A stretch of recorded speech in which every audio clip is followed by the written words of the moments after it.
ဒီနေ့တော့အရန်သနာစရာကောင်းတဲ့ဒန်နာရီတပုတ်ရှိခဲ့ဘူးတဲ့ Norabank ဆိုတဲ့ monastery ကိုအလဲသွားပါမယ်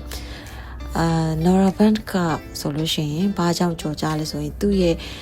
ဒန်နာရီကြောင့်လည်းကြော်ကြားတယ်နောက်တစ်ခါကြားလို့ရှိရင်ဒီကြောက်ကဘာကြီးကြောက်ကဘာနီနီကြီးမှာစောက်ထားတဲ့ဘီသူကလက်ရာကြီးကြောင့်လည်းကြော်ကြားတယ်ပေါ့နော်အဲ့တော့သူ့ရဲ့ဒန်နာရီကိုအစပြုရမယ်ဆိုရင်တော့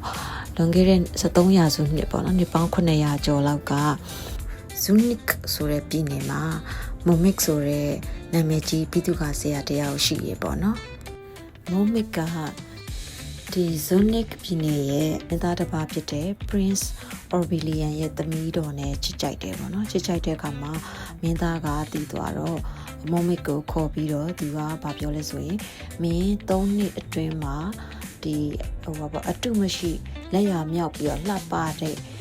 church တစ်ခုကိုပေါ့နော် temple တစ်ခုကိုမင်းတည်ဆောက်ရမယ်3နှစ်အတွင်းမှာမင်းတည်ဆောက်နိုင်လို့ရှိရင်မင်းနဲ့ငါသမီးတော်နဲ့ကိုလက်ဆက်ပေးမယ်ဆိုပြီးတော့သူက Momik ကိုပြောလိုက်တယ်အဲ့တော့ Momik ကလည်းအားရဝမ်းသာနဲ့ပြန်လာခဲ့သူပြီးအောင်လုပ်မယ်ဆိုပြီးတော့ဒီဖျားချောင်းဆောက်ဖို့ပေါ့နော်သူအလုပ်စားဖို့အတွက်ပြန်လာခဲ့တယ်ပြန်လာပြီးရတဲ့တပြိုင်နက်သူကသူ့ရဲ့လုပ်ငန်းကိုစတင်တော့တယ်ပေါ့နော်ဒီ3နှစ်အတွင်းမှာလှပတဲ့ဖျားချောင်းကြီးကိုတည်ဆောက်နိုင်ဖို့အတွက်သူကစတင်တော့တယ်ဒီလိုပြီးမှသာ3နှစ်တွင်ပြီးမှသာသူကသမီးတော်နဲ့လက်ထပ်နိုင်မှာဆိုတော့သူကစူးစမ်းပြီးတော့လုပ်တာပေါ့နော်အဲ့တော့3နှစ်မပြည့်ခင်ချိန်တော့အတွင်းမှာပဲပြည့်လူစဲစဲမှာပဲဖျားချောင်းကပြီးတော့မယ်ဖြစ်သွားတယ်ပေါ့နော်ပြီးတော့မစစ်စစ်ဖြစ်သွားတယ်အဲ့ဒီအချိန်မှာမင်းသားကတကယ်တော့သူ့သမီးနဲ့မပြီးစားခြင်းတော့ဟွာပေါ့နော်Momikကိုလူလွတ်ပြီးတော့တတ်ခိုင်းတယ်ဘယ်လိုတတ်ခိုင်းလဲဆိုရင် Momikကအဲ့ဒီမှာဖျားချောင်းပြီးဖို့အတွက်နောက်ဆုံးကြောက်တုံးလေးပေါ့နော်ဒီခေါင်းမိုးပေါ်မှာတင်မှုရှိနေတယ်တင်မှုရှိနေတော့သူကအဲ့ဒီနောက်ဆုံးကြောက်တုံးလေးကိုယူပြီးတော့ဖျားချောင်းခေါင်းမိုးပေါ်တက်သွားတဲ့အချိန်မှာအဲ့ဒီ Prince Orbelian ဆေးလွတ်ထားတဲ့လူကပေါ့နော်Momikကိုနောက်ကနေပြီးတွန်းချလိုက်တဲ့အချိန်မှာသူက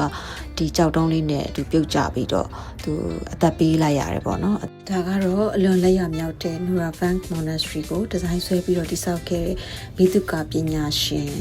Momik ရဲ့ story လေးပေါ့နော်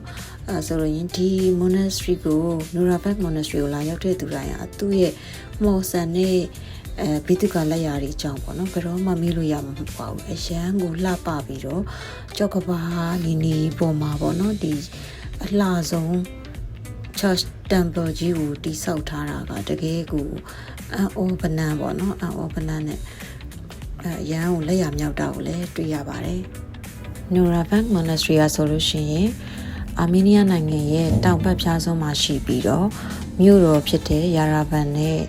122ကီလိုမီတာကွာဝေးပါတယ်အရှေ့ဘက်ခြမ်းမှာဆိုရင်အဇာဘိုင်ဂျန်တောင်ဘက်ခြမ်းမှာဆိုရင်အီရန်နိုင်ငံနဲ့နယ်နိမိတ်ချင်းထိစပ်နေတဲ့နေရာတစ်ခုဖြစ်ပါတယ်ဒီနေရာလေးကကျမရဲ့အာမေးနီးယားခရီးစဉ်မှာအကြိုက်ဆုံးနေရာတစ်ခုဖြစ်လို့တကယ်ချင်းတို့လည်းသွားပြီးတော့လဲမယ်ဆိုရင်ဒီနေရာလေးကိုမဖြစ်မနေသွားလေကြဖို့တိုက်တွန်းလိုပါတယ်